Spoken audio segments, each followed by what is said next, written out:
Ufaransa, tukizama matokeo ni kwamba timu ya Rennes imeweza kwenda sare mabao 2-2 na timu ya Paris Saint-Germain. Mabao ya Paris Saint-Germain imeweza kufungwa na Ferran Torres, mabao yote mawili, na timu ya Rennes imeweza kufunga ni Szymanski pamoja na Lopol.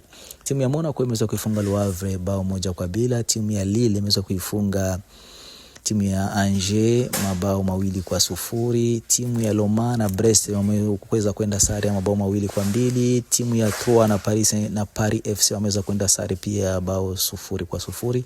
Toulouse imefungwa na Lyon mabao 2-0. Mabao ya Lyon yameweza kufungwa na Noah pamoja na Malik Fofana. Timu ya Lorient imekwenda sare na timu ya Nice.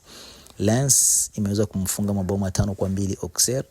Timu ya Marseille huku imeweza kuifunga timu ya Strasbourg mabao 4-0. Mabao ambayo yaliweza kufungwa na Amin Guri, ameweza kujifungia mabao 2 pamoja na mchezaji Abdallah pamoja na Hojberg. Timu ambayo inachukua nafasi ya kwanza ni timu ya Marseille, timu ya pili ni Lens ikifuatiwa na Lille na Lyon na Monaco. Paris Saint-Germain inachukua nafasi ya 6 ikiwa na pointi 1. Timu ya mwisho ni Strasbourg.